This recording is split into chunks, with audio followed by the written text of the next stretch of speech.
Hi everyone, welcome to CUTPG Adda 247. This is Shalvi Singh, your English literature teacher, guide, mentor और a friend. So जो भी students CUTPG English में 2027 की preparation कर रहे हैं, ये वीडियो उनके लिए बहुत ही हेल्पफुल होने वाली है बिकॉज आज की क्लास में हम 2023 की पूरे PYQ को सॉल्व करने वाले हैं from question number 1 to question number 75. हो सकता है आपको आज मेरी वॉइस थोड़ी सी लो आए बिकॉज तबीयत थोड़ी डाउन है, बट प्रैक्टिस तो पूरा करने वाले हैं हम question number 1 to question number 75. तो क्लास को बिना लेट किए हुए स्टार्ट करते हैं. तो आप देख रहे होंगे कि ये क्वेश्चन नंबर 27 है. अब आप बोलोगे मैम क्वेश्चन नंबर 1 से स्टार्ट करना था ना, तो इंग्लिश में ये क्वेश्चन नंबर 1 ही है.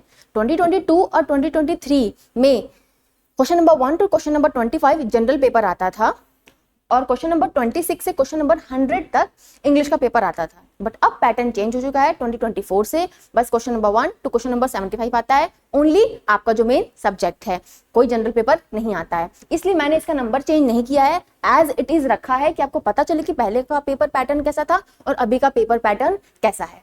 तो आप क्वेश्चन नंबर 26 को क्वेश्चन नंबर 1 ही समझना, ठीक है. चलो, तो हमारा फर्स्ट क्वेश्चन क्या है इंग्लिश का. टॉक्सोफिलस was in the author's own word written in the English tongue for English men. Who is the author? तो ये वर्क है टॉक्सोफिलस. इसका ऑथर कौन है? इन्होंने जिसने भी इस वर्क को लिखा है उन्होंने इंग्लिश में लिखा है.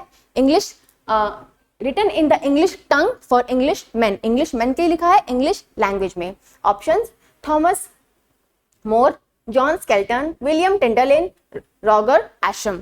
सो the right answer is Roger Ascham. ठीक है, आंसर का एक्सप्लेनेशन देख लेते हैं. तो रॉगर एशम ने टॉक्सोफिलस लिखा था 1545 में, ठीक है. और इन्होंने इसको इंग्लिश में लिखा था, इंग्लिश मैन के लिए लिखा था. और ये जो एशम थे वो ट्यूटर भी थे किसके? क्वीन एलिजाबेथ वन के. और उन्होंने एक और वर्क लिखा है द स्कूल मास्टर. तो ये भी मे भी आपसे क्वेश्चन पूछ सकता है, 4 ऑथर्स का या राइटर्स का नाम दे देगा कि who is the tutor of queen Elizabeth one. तो हमारा आंसर क्या होगा? हमारा आंसर होगा तब उसका भी रॉगर एशम. क्लियर? चलो, question number 2. Who introduce the term stream of consciousness? James Joyce, Henry James, William James and Samuel Richardson. So the right answer is William James. ठीक है, यस. तो स्ट्रीम ऑफ कॉन्शियसनेस जो term था उसको पहली बार coin किया हमारे William James ने. किस वर्क में? ये बहुत इंपॉर्टेंट पॉइंट हो गया.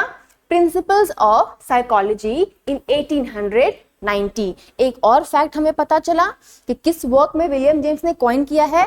तो प्रिंसिपल्स ऑफ साइकोलॉजी. ये भी पूछ सकता है कि विलियम जेम्स ने कौन से वर्क में स्ट्रीम ऑफ कॉन्शियसनेस टर्म को कॉइन किया. तो आंसर है हमारा principles of psychology in the year 1890. ठीक है. अब स्ट्रीम ऑफ कॉन्शियसनेस क्या होता है? तो it is basically flow of ideas. आपके मन के अंदर जो भी आइडियाज चलते हैं, जो भी फीलिंग्स होती हैं, वो ही स्ट्रीम ऑफ कॉन्शियसनेस है. ठीक है. Continuous flowing nature of thoughts, ideas, emotions etc is called stream of consciousness. ठीक है. तो ये भी देख लेते हैं कि इसका किसने इसका यूज किया है.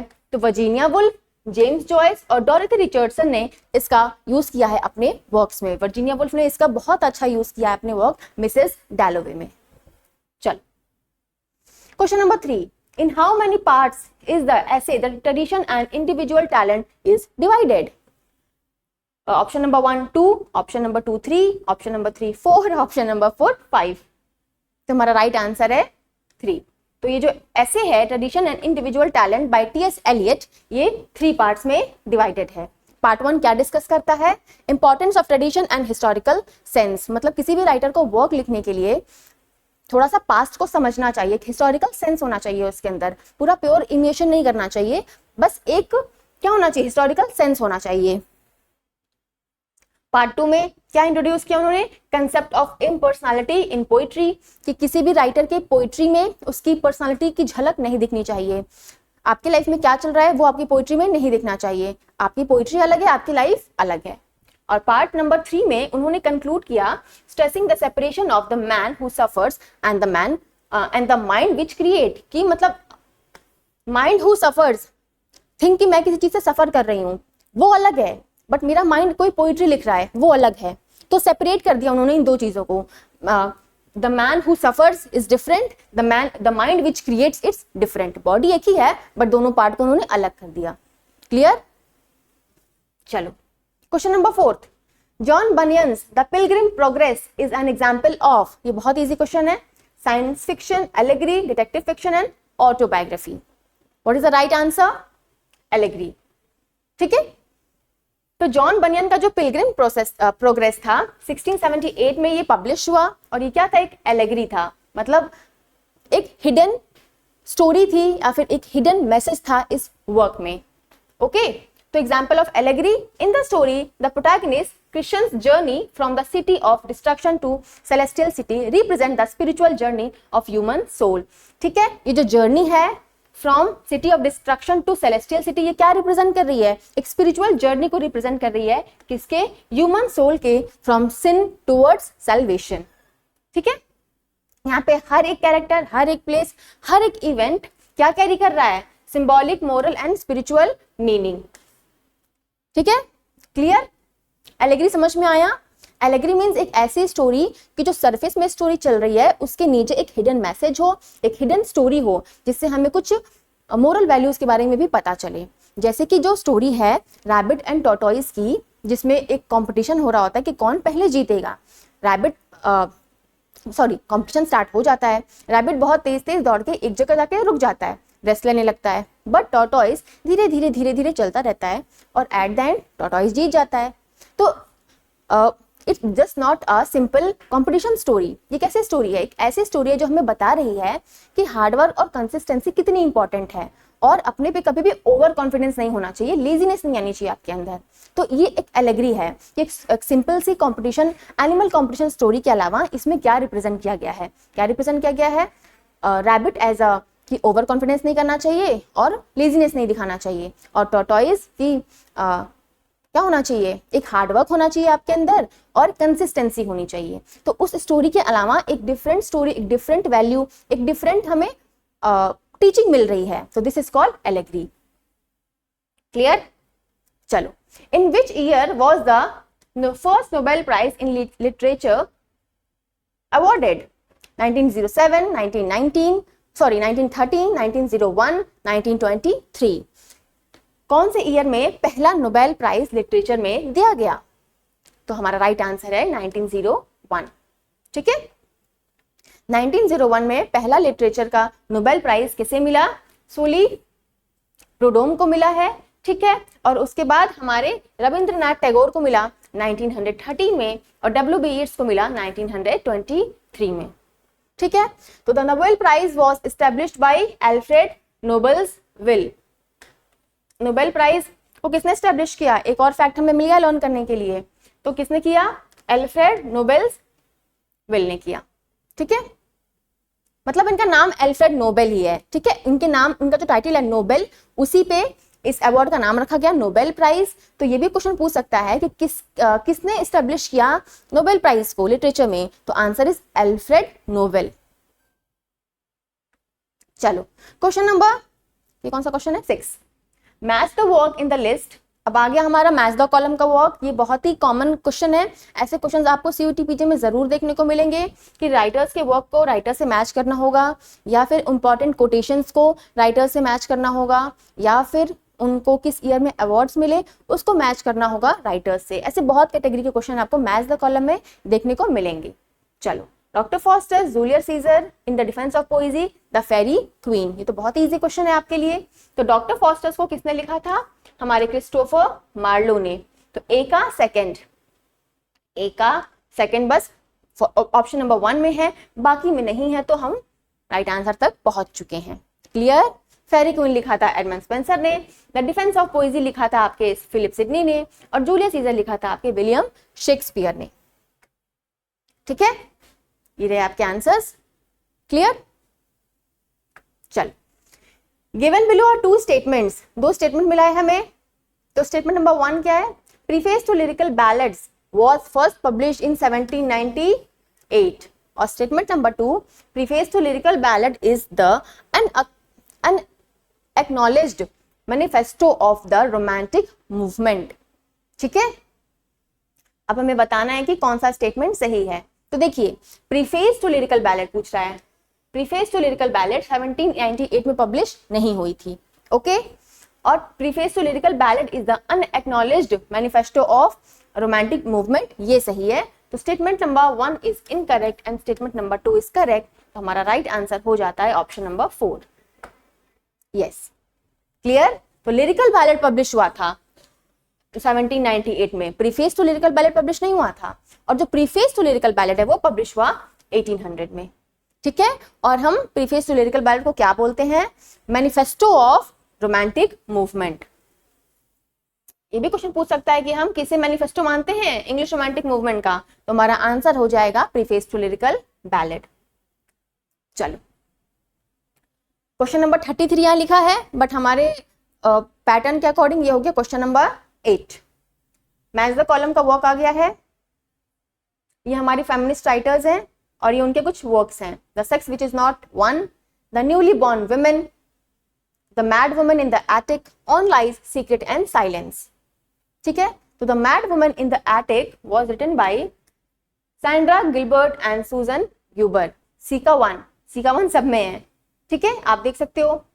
The sex which is not one I think is written by Helene शेजू, तो ए का फोर्थ, नहीं is written by Luce Irigaray, तो ए का सेकंड दो क्वेश्चंस में है, ठीक है। तो ए का second newly born women is written by Helene शेजू, तो बी का फोर्थ। राइट आंसर हमारा हो जाएगा C. Clear. Sex which is not one हमारा किसने लिखा है? लुइस इरिग्रे ने। The newly born women is written by Helene शेजू। The Mad Woman in the Attic was written by Sandra Gilbert and Susan Goober. On Lies, Secrets and Silence was written by Andreen Rich. Clear? ऐसे works में से बहुत deeply questions नहीं पूछेगा, बस जैसा भी आया ना कि मैच द कॉलम करने को या फिर कुछ फैक्ट बेस्ड क्वेश्चंस आपसे पूछ सकता है, बहुत डीप में इन वर्क से क्वेश्चंस नहीं आएंगे। चलो फिर मैच द कॉलम, ये टाइमलाइन है और ये एजेस हैं। क्लियर। तो आप देख सकते हो 1342 1400 ये कौन सा एज है? ये हमारा एज ऑफ चौसर है। डी का सेकंड हमारे दो ऑप्शन में आ रहा है, ठीक है। अब हम आ जाते हैं अपने 1700 टू 1745, ये कौन सा एज है? एज ऑफ पोप नहीं लिखा है, इसमें लिखा है द ऑगस्टिन एज। ए का फोर फोर्थ नंबर में है, ये हो गया हमारा राइट आंसर। सब देखने की जरूरत नहीं है, एक मैक्सिमम दो ऑप्शन को आप लगाओगे तो आप करेक्ट आंसर तक पहुंच जाओगे, ठीक है। 1700 to 1745 the Augustan age, 1798 to 1832 आपका है द एज ऑफ वर्ड्सवर्थ या फिर रोमांटिक पीरियड। 1645 टू 1600 हमारा एज ऑफ मिल्टन है और 1340 टू 1400 आपका एज ऑफ चौसर है। क्लियर। चलो, Who among the following is not a part of the group of university wits? इसमें से कौन से जो राइटर हैं वो यूनिवर्सिटी विट्स के पार्ट्स नहीं थे? Christopher Marlowe, William Shakespeare, Robert Greene and George Peele. Right answer क्या है हमारा? William Shakespeare. ये यूनिवर्सिटी विट के पार्ट नहीं थे। कौन कौन था यूनिवर्सिटी विट का पार्ट? मेरे साथ रिवीजन करिए आप लोग। Christopher Marlowe, Thomas Kyd, Thomas Nashe, Thomas Lodge, John Lyly, Robert Greene, एक भूल रही हूं मैं, जॉर्ज पील। 7 मेंबर्स थे हमारे यूनिवर्सिटी विट्स में। ये ऐसे राइटर्स हैं जो उस टाइम कैम्ब्रिज और ऑक्सफोर्ड यूनिवर्सिटी से पढ़े थे। क्लियर। एक्सेप्ट थॉमस किड ने ना यूनिवर्सिटी ऑफ कैम्ब्रिज से पढ़ाई करी थी ना ऑक्सफोर्ड से पढ़ाई करी थी, वो बस उस ग्रुप में आते थे, इसलिए वो यूनिवर्सिटी विट्स के मेंबर कहलाते हैं। चलो clear. Beowulf is a work of, question number 10th, question number 10th, Beowulf is a work of poetry, play, novel, short story. बहुत इजी क्वेश्चन है, पोएट्री, ठीक है। तो बेओवुल्फ क्या है? ओल्ड इंग्लिश एपिक पोएम है, only surviving Anglo Saxon epic poem हमारी Beowulf है, ठीक है, जिसमें 3182 एलिटरेटिव लाइंस थी। ये भी क्वेश्चन पूछ सकता है कि बेओवुल्फ कितने लाइन की पोएम है, तो 3182, ठीक है। ये typical form of Anglo Saxon poetry में लिखी गई है, तो और it is compose between the 8th and 11th centuries. चलो Lucifer is a character in which of the following works, Lucifer का कैरेक्टर किस वर्क में आता है? Question number 11, doctor Faustus, paradise lost, the faerie queen, the Jew of Malta. तो हमारा right answer है doctor Faustus. Lucifer का character किसमें है? डॉक्टर फॉस्टस में। लूसीफर कौन था इसमें हमारे डॉक्टर फॉस्टस में? सैटर्न का कैरेक्टर है लूसीफर, जो कि हेल का क्या है? हेड है। और उसका एक सर्वेंट था जिसका नाम था मेफिस्टोफिलिस। वो सारे डील, सारे कॉन्ट्रैक्शन किससे करता है? डॉक्टर फॉस्टस से वो सारे डील्स करता है। ठीक है, क्लियर? चलो, मैच द कॉलम, मैंने बोला था मैच द कॉलम के भर भर के आएंगे ये वर्क्स, क्वेश्चन आपके। Oliver Goldsmith, Henry fielding, S T Coleridge, Samuel Johnson. तो बताओ आप, एस टी कॉलेज ने क्या लिखा था? बायोग्राफिया लिटरेरिया लिखा था। तो सी का थर्ड। बस 2 सेकंड में आंसर करोगे आप लोग। अगर इंपॉर्टेंट वर्क्स और इंपॉर्टेंट राइटर्स लर्न है तो ऐसे क्वेश्चंस 2 सेकंड में आंसर होगा। बाकी देख ले, ओलिवर गोल्डस्मिथ ने क्या लिखा था? द विकर ऑफ वेकफील्ड लिखा था। हेनरी फील्डिंग ने लिखा था टॉम जोन्स, और सैमुअल जॉनसन ने लिखा था the lives of the poet. Clear? चलो, which of the following is not a writer from Renaissance period? कौन से राइटर रेनेसां पीरियड के नहीं हैं? William Shakespeare, John Donne, William Wordsworth and Christopher Marlowe. तो हमारा राइट आंसर क्या है? William Wordsworth. ये कब के थे? ये थे तुम्हारे रोमांटिक पीरियड के राइटर थे। अभी हमने पिछले क्वेश्चन में पढ़ा था, जब प्रीफेस टू लिरिकल बैलेट का क्वेश्चन आया था कि, या फिर एक और मैच द कॉलम का क्वेश्चन आया था, उसमें एज ऑफ वर्ड्सवर्थ लिखा था, ब्रैकेट में रोमांटिक एज लिखा था। तो वर्ड्सवर्थ किस टाइम के राइटर हैं? हमारे रोमांटिक एज के राइटर हैं। क्लियर? फ्रॉम 1770 टू 1850 इनके टाइमलाइन को दिखा रहा है। ठीक है कि 1717 में इनका बर्थ हुआ था और 1850 में इनका डेथ हुआ था। क्लियर? चलो, match the column, Robert Browning, John Keats, PB Shelley and Matthew Arnold. चलो, क्वेश्चन नंबर, कौन सा क्वेश्चन नंबर है ये? 15th। हाँ, Robert Browning, John Keats, PB Shelley, Matthew Arnold. तो रॉबर्ट ब्राउनिंग का माई लास्ट डचेस, ए का सेकंड, 2 ऑप्शन में आ रहा है। जॉन कीट्स का ओ टू नाइटेंगल, बी का 1। तो बी का 1 आ जाएगा आपका क्वेश्चन नंबर 3 में, तो ऑप्शन नंबर 3 में। तो हमारा option number 3 is our right answer. Robert Browning ने क्या लिखा? My last duchess, best example of dramatic monologue. John Keats ने ओ टू नाइटेंगल लिखा, पीबी शेली ने प्रोमीथियस अनबाउंड लिखा, और मैथ्यू आर्नल्ड ने डोवर बीच लिखा।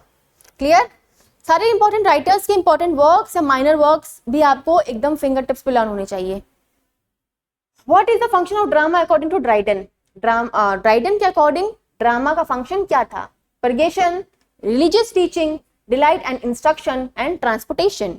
तो कॉमन सेंस से भी अगर आप आंसर करो तो परगेशन ड्रामा का तो फंक्शन था नहीं, वो तो ट्रेजेडी का था। रिलीजियस टीचिंग ऑफ कोर्स नहीं, ड्रामा रिलीजियस टीचिंग तो देगा नहीं। ट्रांसपोर्टेशन तो बिल्कुल नहीं। तो राइट आंसर क्या बचेगा? Delight and instruction. डिलाइट भी करना है ऑडियंस को और इंस्ट्रक्ट भी करना है। ठीक है? तो according to John Dryden in an essay to dramatic poesy, किस वर्क में? An essay to dramatic poesy में कब पब्लिश हुआ? 1668 में। उन्होंने बताया है कि the function of drama is just and lively image of human nature, representing its passion and humor, the changes of fortune to which it's subject for the delight and instruct of mankind। क्या है drama का main function? Instruct करना और delight करना हमारी audience को। ठीक है? और ये जो कंसेप्ट है डिलाइट और इंस्ट्रक्ट का, इसको और भी किसी क्लासिकल राइटर ने दिया था, उनका नाम है, यहाँ पे लिखा है होरेशियन ट्रेडिशन, उनका नाम है होरेस। ठीक है?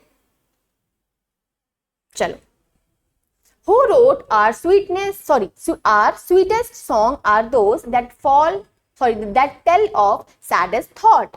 किसने लिखा कि our sweetest songs are those that tells of saddest thoughts? William Wordsworth, John Keats, P.B. Shelley and S.T. Coleridge। किसने लिखा ये? I think P.B. Shelley। Yes, P.B. Shelley ने लिखा था। तो पीबी शैले ने अपने work to a skylark published in 1820 में इस लाइन को लिखा था कि our sweetest song are those that tell of saddest thought, कि हमारा सबसे स्वीटेस्ट सॉन्ग कौन सा होता है जो हमें क्या बताता है, एक सैडेस्ट थॉट बताता है। क्लियर? चलो, Which amongst the following works has not been written by T.S. Eliot? कौन सा वर्क T.S. Eliot ने नहीं लिखा है? The Cocktail Party, Murder in the Cathedral, The Boy with the Cart और The Wasteland। तो The Boy with the Cart T.S. Eliot ने नहीं लिखा है, बाकी तीनों वर्क्स T.S. Eliot ने लिखे हैं, तो इनको लर्न कर लो कि द कॉकटेल पार्टी और क्या था, the cocktail party, murder in the cathedral और वेस्टलैंड किसने लिखा है? T.S. Eliot ने लिखा है। और ये जो वर्क है the boy with the cart published in 1938, इसको किसने लिखा है? क्रिस्टोफर फ्राई ने लिखा है, तो ये भी आप लर्न कर लोगे। चलो, which of the following is not a mythological retelling? कौन सा इसमें जो वर्क है नॉट, क्या पूछ रहा है कि उसमें मिथ की मतलब माइथोलॉजिकल रिटेलिंग नहीं किया जा रहा है, किसमें कौन सा एक वर्क है जिसमें कोई पास्ट या एंशिएंट की कहानी से उसको नहीं कनेक्ट किया गया है, नहीं बताया गया है? The oath of Vayuputras, the palace of illusion, Nagamandala, vanity fair. I think एक मिसप्रिंट हो गया है, नागमंडला होना चाहिए ना, एन यहाँ पे मिसिंग है, ठीक है, नागमंडला होगा, वैनिटी फेयर। तो आप खुद एक बार कॉमन सेंस इसका आंसर करने का ट्राई करो। द ओथ ऑफ वायुपुत्र, वायुपुत्र नाम थोड़ा एंशिएंट सा लग रहा है, तो इसमें जरूर हो सकता है कोई एंशिएंट किसी स्टोरी को कनेक्ट किया गया हो। द पैलेस ऑफ इल्यूजन, ये भी लग रहा है, और नागमंडला भी कुछ पुराना सा ही लग रहा है। बस वैनिटी फेयर जो है नाम, अगर बस नाम से आप गेस करो तो कहीं ना कहीं आप आंसर पे पहुंच जाओगे। तो हमारा राइट आंसर भी है vanity fair, publish in the year 1848 by William Makepeace Thackeray. ठीक है, ये सोशल सटायर है, नॉवेल है, कोई माइथोलॉजिकल रिटेलिंग इसमें नहीं करी गई है। ठीक है, तो जो अभी बाकी तीनों ऑप्शंस को भी हम पढ़ेंगे, बिकॉज ऐसे क्वेश्चन से कनेक्ट करके हम कुछ एक्स्ट्रा इंफॉर्मेशन लर्न कर सकते हैं। चलो, द ओथ ऑफ वायुपुत्रास किसने लिखा था? अमिश त्रिपाठी ने लिखा था, based on Shiva trilogy, Shiva की ट्रायोलॉजी पे ये वर्क हमारा बेस्ड है। ठीक है, द पैलेस ऑफ इल्यूजन्स किसने लिखा है? चित्रा बैनर्जी ने लिखा है। ठीक है, इसमें महाभारत की स्टोरी को द्रौपदी के पर्सपेक्टिव से बताया है उन्होंने। और नागमंडला ही होगा, एंड मिसिंग है। नागमंडला इज बाय गिरीश कर्नाड, ये किस पे बेस्ड है? फोक माइथोलॉजी पे बेस्ड है। क्लियर? ये तीन फैक्ट जो एक्स्ट्रा हमें मिले हैं उसको आप लर्न करोगे। क्वेश्चन नंबर कौन सा है ये? 20th I think. चलो, English August and Indian story is a famous novel written by. English August किसने लिखा था? उपमन्यु चटर्जी, विक्रम सेठ, राजा राव, डेविडर। तो हमारा राइट आंसर है उपमन्यु चैटर्जी। इंडियन लिटरेचर से क्वेश्चन आया है, ये बहुत ही फैक्ट बेस्ड, ये वो किसने लिखा है। ऐसे जो क्वेश्चंस होते हैं अगर लर्न है तो 2 सेकंड, बस 2 सेकंड। चलो, तो English August and Indian story written in the year 1988 celebrated novel है किसका? उपमन्यु चैटर्जी का। इसमें किसकी स्टोरी बताई गई है? अगस्त्य सेन की स्टोरी बताई गई है। क्लियर? बाकी कुछ एक्स्ट्रा फैक्ट्स दिए हैं, आप इसको पढ़ लेना। The first Indian novel Rajmohan's wife was written by. अब हमें एक फैक्ट पता चल रहा है यहाँ से कि जो फर्स्ट इंडियन नॉवेल है वो क्या है? राजमोहन्स वाइफ। अब वो किसने लिखा था आपको बताना है। बंकिम चंद्र चटर्जी, आर.के. नारायण, राजा राव, रविंद्रनाथ टैगोर। तो हमारा राइट आंसर है बंकिम चंद्र चैटर्जी। क्लियर? तो बंकिम चंद्र चैटर्जी ने 1864 में पहला नॉवेल लिखा जिसका नाम था राजमोहन्स वाइफ। इसको हम क्या बोलते हैं? First Indian novel written in English. आपसे ये भी क्वेश्चन पूछ सकता है कि 4 नॉवेल्स के नाम दिए रहेंगे, आपको बताना होगा कि उसमें से कौन सा नॉवेल है जो पहला इंडियन नॉवेल है रिटन इन इंग्लिश लैंग्वेज। ठीक है, चलो, what was the original name of Munshi Premchandra? Munshi Premchandra ji का ओरिजिनल नेम क्या था? प्रेमदास, धनीराम, धनपत राय श्रीवास्तव, यूसुफ अहमद। तो फैक्ट बेस्ड क्वेश्चन है, इसका राइट आंसर है धनपत राय श्रीवास्तव। यस, तो Munshi Premchandra originally birth name as Dhanpat Rai Srivastava. कब इनका बर्थ हुआ? 31 जुलाई 1880। ठीक है, कहां पे इनका बर्थ हुआ है? वाराणसी में हुआ है। चलो, a bank in the Ganges is written by, फिर fact based question. Indian literature से बेसिकली फैक्ट बेस्ड क्वेश्चन ही आते हैं, बहुत डीप में वो नहीं पूछते हैं। पूछेंगे भी तो किसी बहुत ही फेमस वर्क का पूछेंगे, जैसे राजा राव का, जैसे आर.के. नारायण का द गाइड, राजा राव का कांथापुरा या द सर्पेंट ऑफ रोप, और मुल्क राज आनंद का अनटचेबल। तो ऐसे कुछ कुछ वर्क्स होते हैं, कुछ कुछ राइटर्स के जो बहुत ही फेमस होते हैं, तो उनसे ही इंडियन लिटरेचर में बहुत डीप क्वेश्चंस पूछे जा सकते हैं। माइनर वर्क से डीप क्वेश्चंस नहीं पूछेगा। A bend in the Ganges is written by Khushwant Singh, Anita Desai, R K. Narayan, Manohar Mal Golkar. तो राइट आंसर है मनोहर माल गोलकर। क्लियर? तो ये किस ईयर में पब्लिश हुआ? 1964 में पब्लिश हुआ। एक हिस्टोरिकल नॉवेल है बाय मनोहर माल गोलकर। ठीक है, चलो क्वेश्चन नंबर 49। मोहन राकेश आधे अधूरे highlights the issues and problem connected with. Mohan Rakesh का वर्क है आधे अधूरे। ठीक है, तो हमें बताना है कि इसमें कौन सा इशू या कौन सा थीम है। The neo rich, the middle class, the aristocracy, the poor. हमें क्या बताना है? इश्यूज एंड प्रॉब्लम, आधे अधूरे। तो हमारा राइट आंसर क्या है? Middle class. चलो, तो मोहन राकेश का एक प्ले था आधे अधूरे, किस ईयर में पब्लिश हुआ? 1969 में। ठीक है, जिसका मतलब क्या है? हाफ वे हाउस और इनकम्प्लीट। आधे अधूरे का मतलब ही क्या होता है? इनकम्प्लीट, के आधा अधूरा पढ़ा है मैंने या आधा अधूरा काम करा है मैंने, तो उसका ट्रांसलेशन क्या हो गया? इनकम्प्लीट। तो इसमें क्या पोर्ट्रे कर रहा है? Relationship with in middle class Indian family. Indian family के अंदर मिडिल क्लास इंडियन फैमिली के अंदर रिलेशनशिप्स कैसे होते हैं, उस चीज से ये नॉवेल कनेक्टेड है। Clear? Who was the first recipient of Saraswati सम्मान? सबसे पहला सरस्वती सम्मान किसको मिला? विजय तेंदुलकर, हरिवंश राय बच्चन, शरण कुमार लिम्बले, महेश इलकुंचवर। तो हमारा राइट आंसर क्या हो गया? ये किससे क्वेश्चन है? ये अवार्ड्स वाले यूनिट से क्वेश्चन है। क्वेश्चन आ जाएगा कि ये पहला अवार्ड, ये जैसे नोबेल प्राइज से क्वेश्चन था ना कि नोबेल प्राइज जो है किस ईयर में स्टार्ट हुआ, तो मैंने आपको और भी बताया कि किसके नाम पे स्टार्ट हुआ या पहला नोबेल प्राइज किसको मिला। तो आपको बताना है यहाँ पे कि पहला सरस्वती सम्मान किसको मिला। तो सरस्वती सम्मान, नोबेल प्राइज, बुकर प्राइज, साहित्य अकादमी, ऐसे कुछ इंपॉर्टेंट अवार्ड्स हैं जिनसे क्वेश्चंस बनते हैं। इसका राइट आंसर है हरिवंश राय बच्चन। हरिवंश राय बच्चन को पहली बार सरस्वती मतलब पहला सरस्वती सम्मान जो है हरिवंश राय बच्चन को मिला इन द ईयर 1991 में। ठीक है, फॉर हिज ऑटोबायोग्राफी, उनकी खुद की ऑटोबायोग्राफी के लिए उनको अवार्ड मिला। क्या नाम है उस वर्क का? क्या भूलूं क्या याद करूं। तो एक एक्स्ट्रा फैक्ट मिल गया। अब आपसे क्वेश्चन पूछ सकता है कि सरस्वती सम्मान हरिवंश राय बच्चन को किस वर्क के लिए मिला, या फिर मतलब किस वर्क के लिए मिला। तो आंसर क्या होगा? क्या भूलूं क्या याद करूं। आपसे पूछ सकता है वो किस जॉनरा में लिखी गई है, ऑटोबायोग्राफी। दो फैक्ट मिल गए, लर्न करो। चलो, who wrote the preface to Mulk Raj Anand untouchable. Untouchable का प्रीफेस किसने लिखा? अभी मैंने बताया था कि मुल्क राज आनंद का अनटचेबल से डीप क्वेश्चन पूछ सकता है। एग्जाम्पल हमें मिल गया है। ठीक है, तो किसने लिखा? W B. Yeats, E.M. Forster, Mahatma Gandhi, T.S. Eliot. हमारा राइट आंसर है E.M. फॉस्टर। E.M. फॉस्टर ने प्रीफेस लिखा था मुल्क राज आनंद के वर्क अनटचेबल का, जो पब्लिश हुआ 1935 में। ये एक दिन की स्टोरी, इस नॉवेल में एक दिन की स्टोरी बताई गई है। किसकी? बाघा की। ठीक है, चलो। Who among the following has based a substantial part of his work on the partition and related issues? ये 4 वर्क्स हैं। हमें बताना है कि ऐसा कौन सा राइटर है जिसके वर्क्स का जो मेनली थीम होता था वो पार्टीशन होता था या फिर पार्टीशन से रिलेटेड इश्यूज होते थे। मिर्जा गालिब, सादत हसन मंटो, मोहन राकेश या फिर फैज अहमद फैज।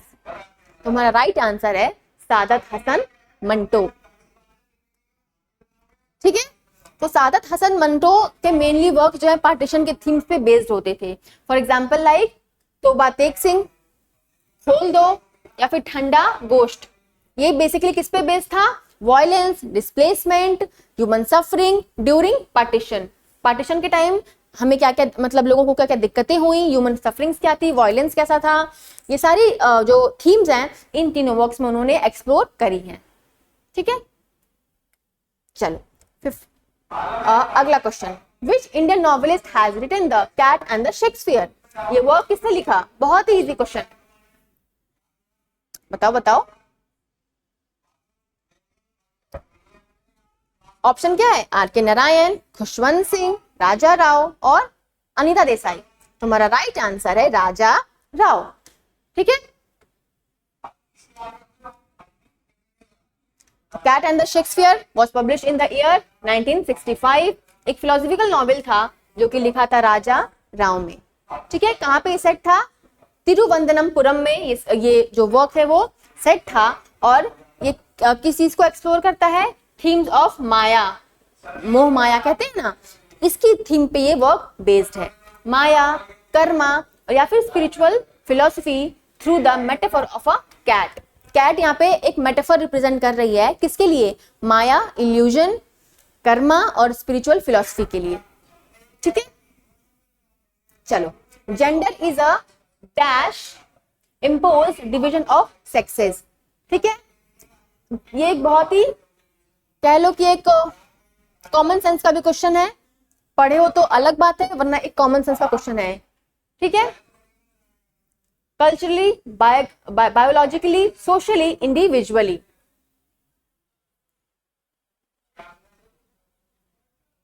जेंडर जो है उसको हम किस तरीके से डिवाइड करते हैं सेक्सेस के बीच में? तो कल्चरली। ठीक है, कल्चरली। तो according to the feminist theory, particularly the work of Simon de Beauvoir and Judith Butler, gender is culturally imposed।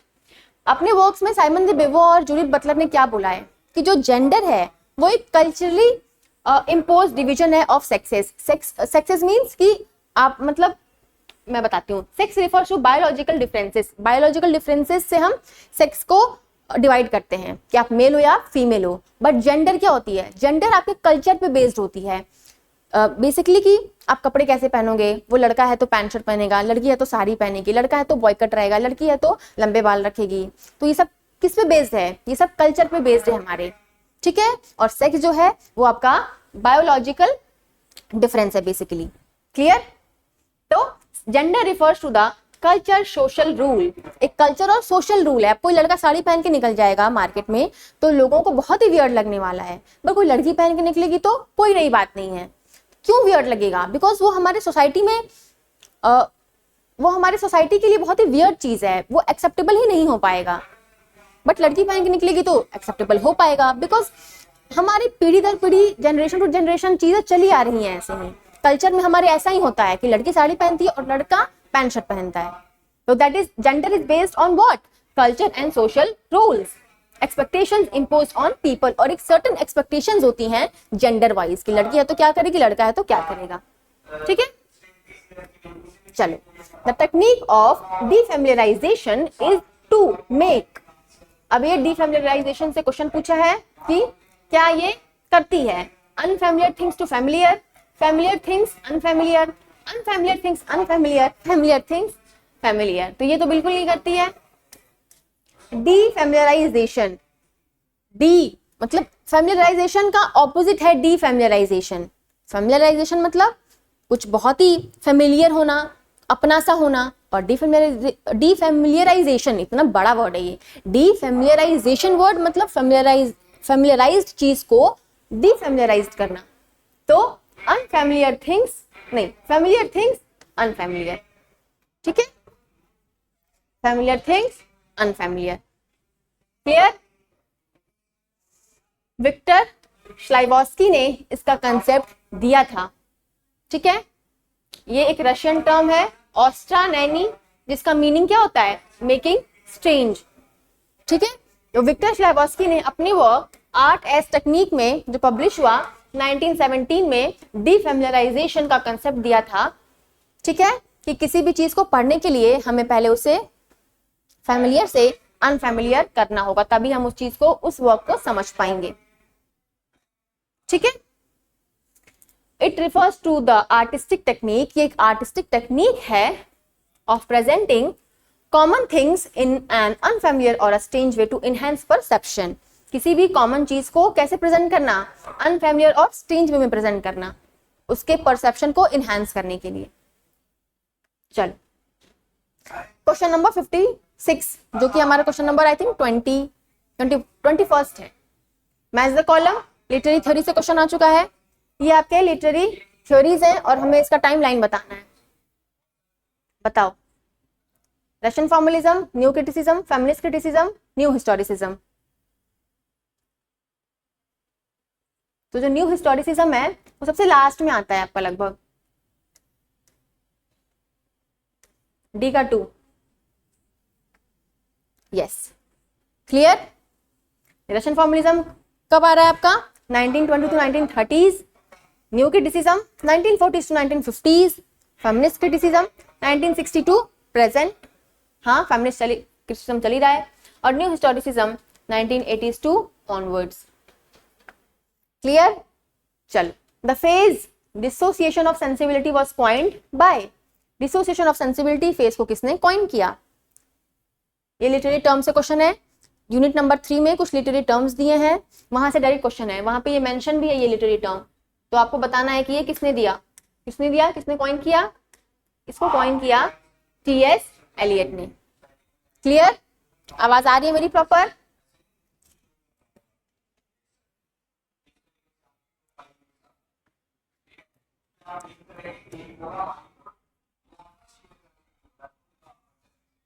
तो टीएस एलियट इसका राइट आंसर है।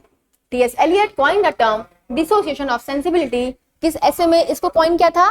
The metaphysical poet publish in the year 1921। ये बहुत important fact है, आप इसको learn कर लो कि किस वर्क में इस टर्म को उन्होंने कॉइन किया। चल, मैच द कॉलम का वर्क आ चुका है। पैलिंड्रोम, पैलिनोड, पैलिम्पेस्ट, पैनेगाइरिक, कुछ ऐसे टर्म्स दे देगा आपको सीयूटी पीजी में जिसके आपको शायद मीनिंग भी ना पता हो, बट आपको मैच द कॉलम लगाना पड़ेगा। तो अगर एक दो पता है तो ठीक है, वरना आप तो कम मारोगे। तो पैनेगाइरिक तो पता ही होगा आपको कि पैनेगाइरिक क्या है। किसी भी स्पेसिफिक पर्सन या फिर हीरोइक फिगर के करेज को ट्रिब्यूट पे करने के लिए हम जो वर्क लिखते हैं, जो ओड लिखते हैं, उसे पैनेगाइरिक बोलते हैं। ठीक है, तो a poem in which the poet renounced an earlier poem or type of subject matter. The written surface of a paragraph, nahi. The composition in prose and or public speech in elaborate or praise, yes. A composition in prose or public speech in elaborate praise of a person, group of or deed. तो अगर D का second में जाएं तो दो option हम पहुंच रहे हैं। ठीक है, तो सी का थर्ड दोनों में है, पैलिम्पेस्ट, पैलिम्सेस्ट। सी का third, the written surface of a parchment scrapped off to use a new text।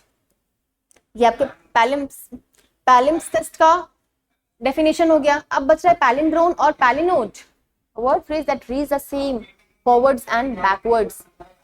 Yes, I think यही है आपके पैलिंड्रोम का डेफिनेशन, यही है। तो ऑप्शन नंबर 2 शायद, यस।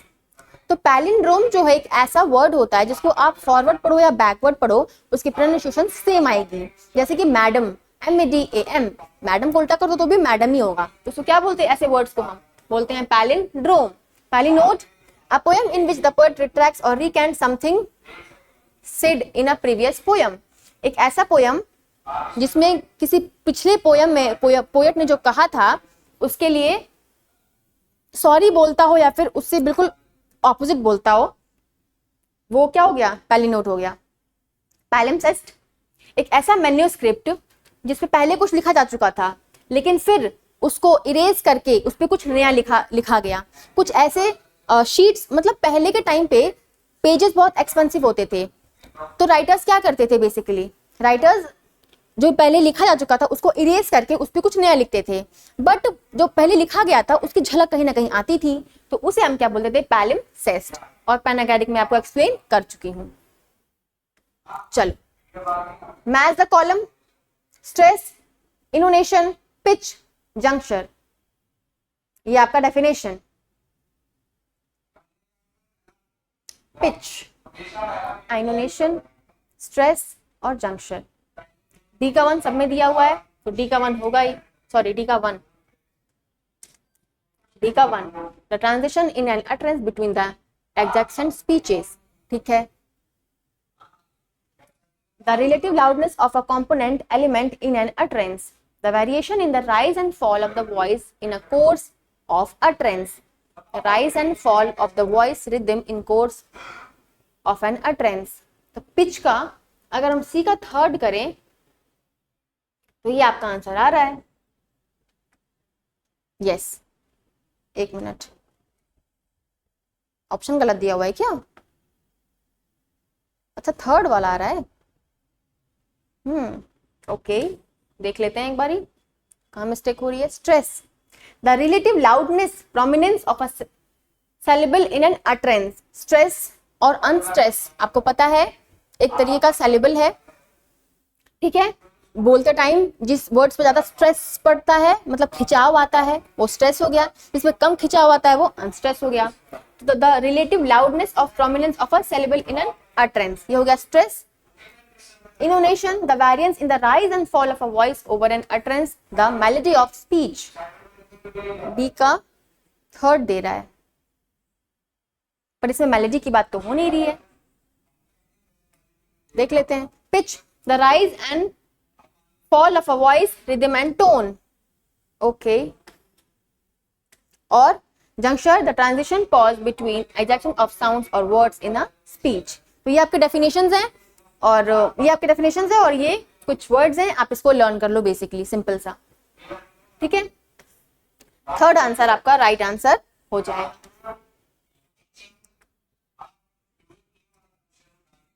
अब आ चुका है हमारा लिटरेरी टर्म्स और मैथ्स, उसके definitions. Blank words, dramatic monologue, sonnet या फिर एलिजी। तो ब्लैंक वर्ड्स देख लें, unrhymed iambic pentameter lines in a poem। A का fourth,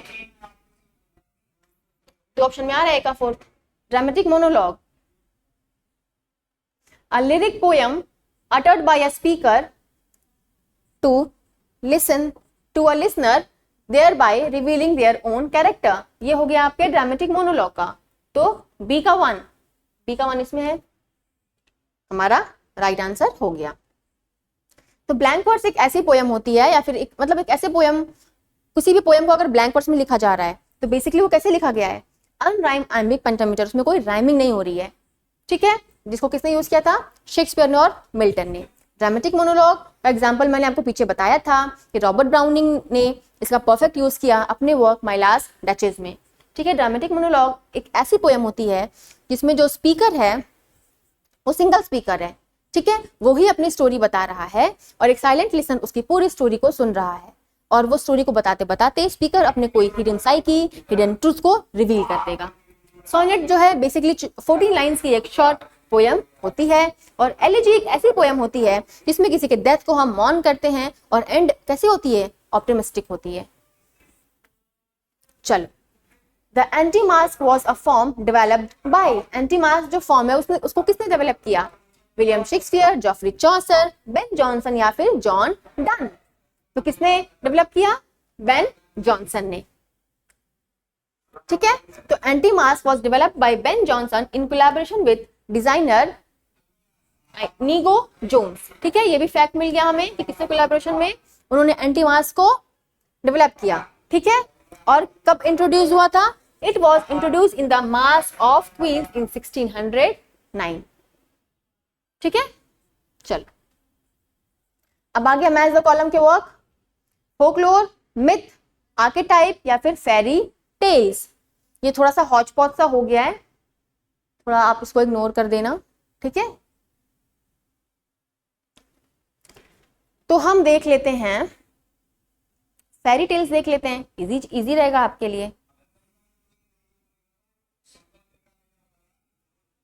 stories of various kind of marvels. D का सेकेंड,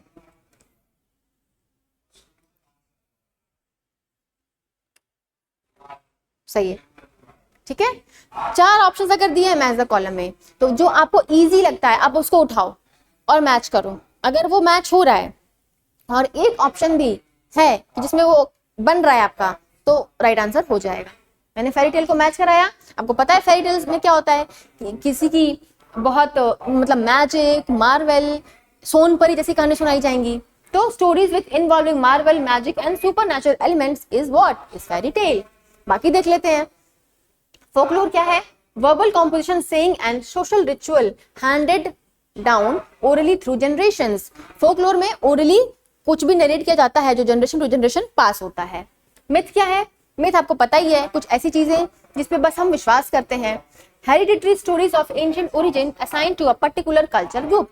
एक पर्टिकुलर कल्चर्स में कुछ ना कुछ ऐसे मिथ जरूर होते हैं जो जनरेशन टू जनरेशन पास होते हैं। और आर्केटाइप, आर्केटाइप मतलब recurrent themes, types of character, images rooted in universal human psyche. ठीक है, कुछ ऐसे थीम्स, कुछ ऐसे कैरेक्टर्स, कुछ ऐसे कुछ ऐसे इमेजेस जो पूरे यूनिवर्सल ह्यूमन साइकी में होते ही होते हैं। मतलब ऐसी स्टोरीज जो जनरेशन टू जनरेशन पास भी हो रही हैं और वो सब में है, वो मतलब वो हर जगह फेमस है। जैसे कि जैसे गुड और इविल, जहां गुड है वहां इविल होगा ही होगा। जैसे कि अगर हम अपने भी रिलीजन में देखें तो महाभारत हो गया या रामायण हो गया, वहां पे गुड और इविल की थीम है। अगर हम बाइबल में चले जाएं तो गॉड और सेटन, वहां भी गुड और इविल की थीम है। तो कुछ ऐसी थीम्स, कुछ ऐसे कैरेक्टर्स जो एक यूनिवर्सली एक्सेप्टेड होते हैं, वही होते हैं क्या? आर्केटाइप्स। चलो, एजर्शन रीजन के क्वेश्चन आ चुके हैं। एजर्शन क्या है हमारा? The Elizabethan age is regarded as the golden age of English literature. Elizabethan age क्या है? Golden age of English literature है। फिर रीजन आ रहा है, मैंने बताया था आपको पिछली क्लास में भी और उसकी पिछली क्लास में भी, जब हमने 2026, 2025 और 2024 के क्वेश्चन सॉल्व किए थे, कि जब भी एजर्शन रीजन के क्वेश्चन आएंगे, अब वो क्या करना है, आपको बीच में बिकॉज लगाना है। तो इसको पढ़ो। The Elizabethan age of is regarded as the golden age of English literature because Queen Elizabeth ruled England from इतना से इतना and brought peace to the land. Yes, दोनों सही है। ठीक है, तो हम एलिजाबेथन एज को golden period of English literature भी कहते हैं क्योंकि उस एज में एलिजाबेथ ने इंग्लैंड को रूल किया और वो बहुत ही टॉलरेंट क्वीन थी। क्लियर? फिर assertion reason. Assertion, both the monologue and soliloquy are same and can be used interchangeably. वो कह रहा है क्वेश्चन कि मोनोलॉग और सोलिलकी सेम है और हम उसको इंटरचेंजेबली मतलब चेंज करके भी यूज कर सकते हैं। रीजन क्या है? Because there is a difference between the monologue and the soliloquy. The former is a lengthy speech by one individual to others, while the later is a monologue that expresses the character's thoughts privately. तो ये आपका गलत है, monologue और सोलिलकी same नहीं है। ठीक है, और ये खुद रीजन में इसका डेफिनेशन दे रहा है कि क्यों अलग है। ठीक है, तो A is false and R is true. Monologue और सोलिलकी दोनों अलग चीज है। मोनोलॉग क्या होता है? इज अ लॉन्ग स्पीच, एक लॉन्ग स्पीच होती है जो कि delivered by character to others audience और others character, while a soliloquy is a speech in which a character reveals their thoughts when he is alone, believe themselves unheard. तो monologue क्या होता है कि जो कैरेक्टर है वो सबके सामने एक लंबी सी स्पीच दे रहा है और सारा ऑडियंस उसे सुन रहा है। बट सोलोलकी क्या है? सोलोलकी में कैरेक्टर को क्या लगता है कि वो खुद से बातें कर रहा है, वो अकेला है और कोई उसकी बातें नहीं सुन रहा है। क्लियर? चलो, मैजा कॉलम, फोलियो, क्वाट्रो, ऑक्टेवो, ड्यूडेसिमो, ये उसके डेफिनेशंस हैं। अब ये थोड़े सुनने में ही वर्ड्स आपको अनहर्ड से लग सकते हैं, बट थोड़ा सा दिमाग तो लगाना पड़ेगा हमें। क्वेश्चंस को पढ़ो, 1 मिनट, मैं आपको इसको समझाने के लिए ना पेपर ले आती हूँ।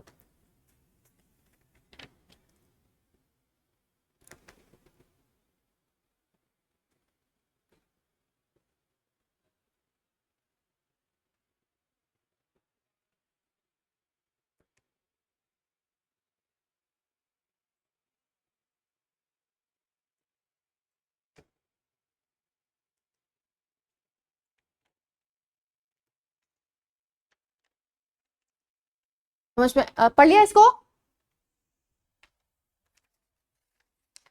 बोलोगे मैम ये क्या लेके आए हो आप, तो अभी समझाती हूँ।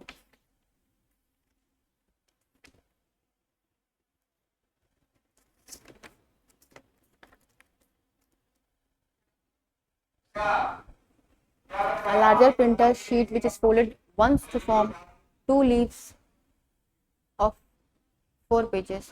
A larger sheet which is folded to form. ठीक है, तो देखो फोलियो, फोलियो क्या होता है? जैसे मान लो कि एक ये शीट है, पेपर है normal,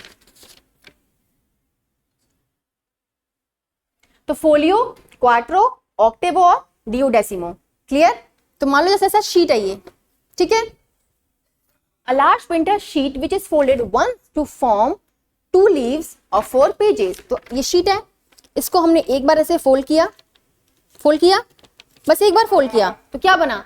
Once to form 2 leaves, 2 leaves बन गया, ये एक लीव, ये दूसरा लीव, 2 leaves बन गया of 4 pages, 1 2 3 and 4। हो सकता है लाइट की रिफ्लेक्शन ज्यादा आ रही हो तो आपको ना क्लियर हो। ये हो गया फोलियो, जैसे नॉर्मल सी कॉपी होती है वो हो गया फोलियो, एक बार हमने बीच में से उसको फोल्ड कर दिया। तो फोलियो ए का थर्ड 2 ऑप्शन में, ठीक है।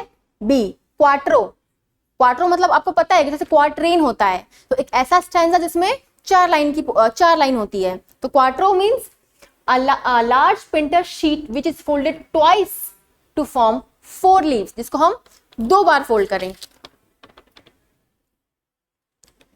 एक बारी फोल्ड किया, 2 बारी फोल्ड किया, कर दिया फोल्ड, क्या बना? 4 लीव्स बना।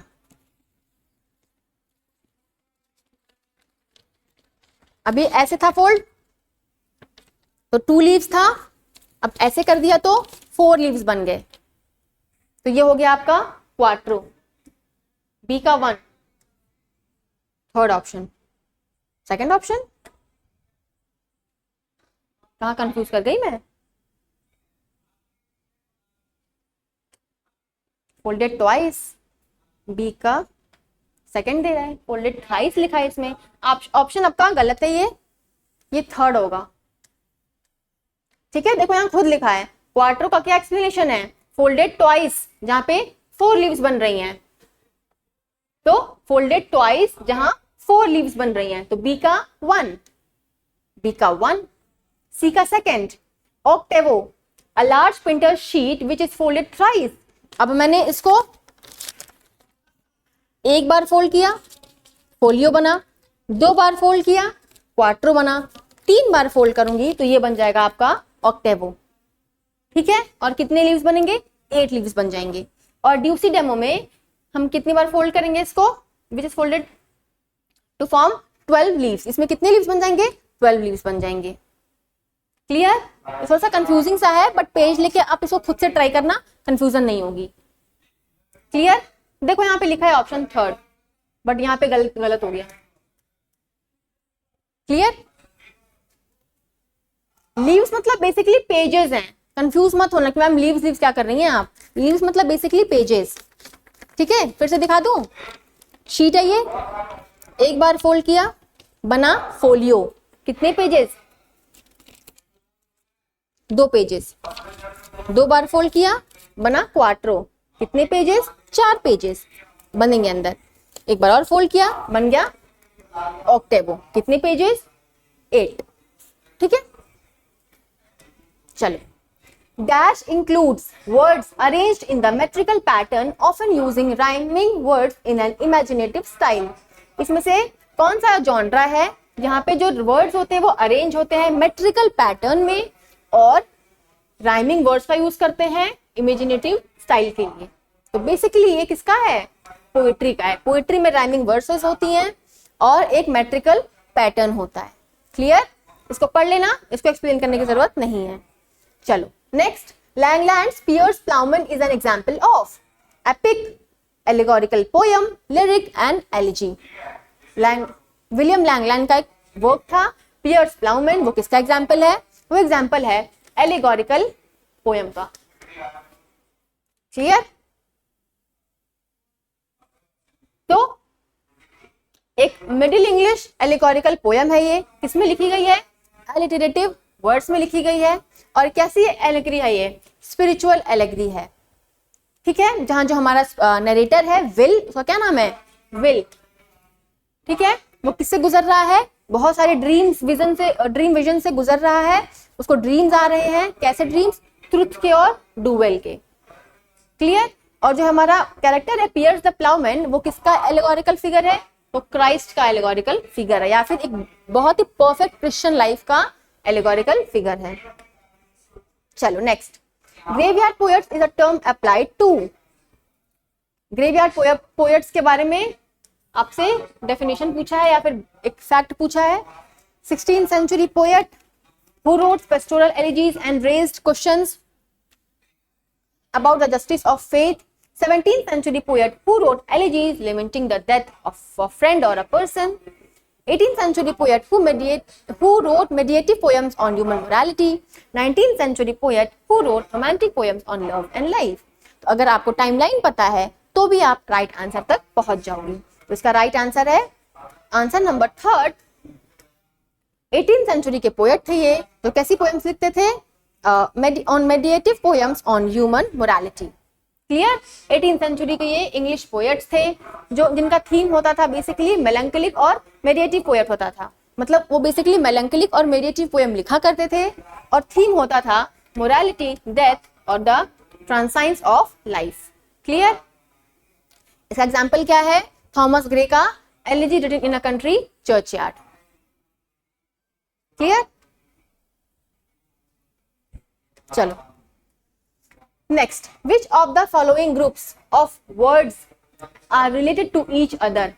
ये जो कुछ वर्ड्स दिए हैं बताना है कि कौन से परफेक्ट ऐसा 3 या 4 वर्ड्स है जो कि बहुत अच्छे से एक दूसरे से रिलेट कर रहा है। Crime fiction, murder mysteries, detective stories, police novel, practical criticism, theoretical criticism, new criticism, culture studies, deconstruction, difference, trace, structuralism, much ado about nothing, love's labour lost, taming of the shrew, Julius scissor.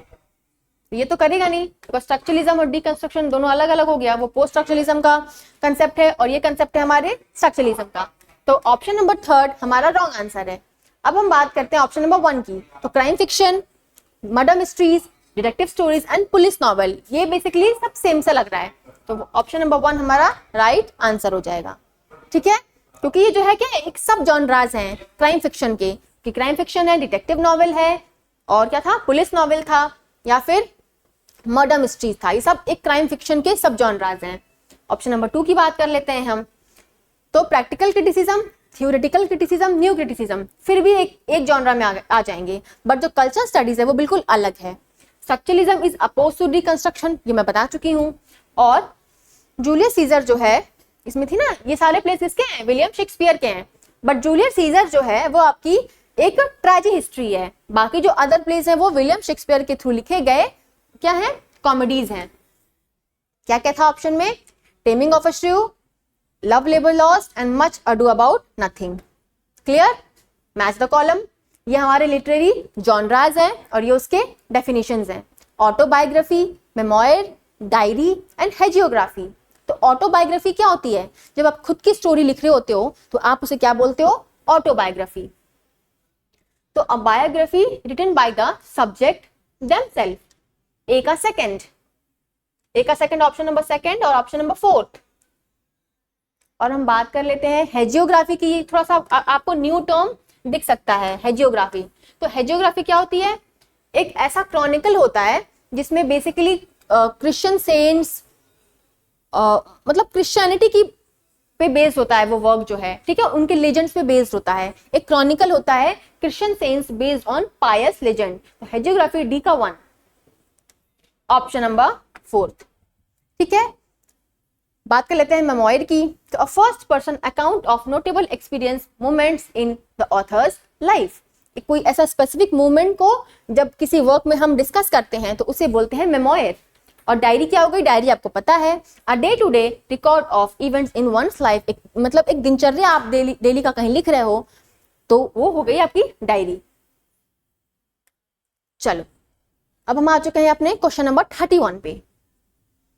यहाँ पे 71 है, but हमने question number 26 से start किया था, तो 26 हमारा question number 1 था, 71 हम आ चुके हैं। कौन से क्वेश्चन पे मैं कंफ्यूज हो गई, अब काउंट कर लेना आप लोग, मैथ्स थोड़ी गड़बड़ है मैम की। Arrange the following in a Chronicle order, I think ये क्वेश्चन नंबर 35 है, तो हमें इसको क्रॉनिकल ऑर्डर में लगाना है। तो bourgeois of domestic tragedy, Shakespearean tragedy, classical tragedy, medieval tragedy. नाम से ही पकड़ लो तो क्लासिकल ट्रेजेडी पहले आएगी, ये हो गया, ये हो गया, दोनों में डी पहले आ रहा है, मिडिवल ट्रेजेडी पहले आएगी। शेक्सपियरियन और domestic, Shakespearean option number second, yes option number second. Classical tragedy नाम से ही पता चल रहा है कि पहले की बात हो रही है, तो सोफोक्लिस, यूरिपिडस।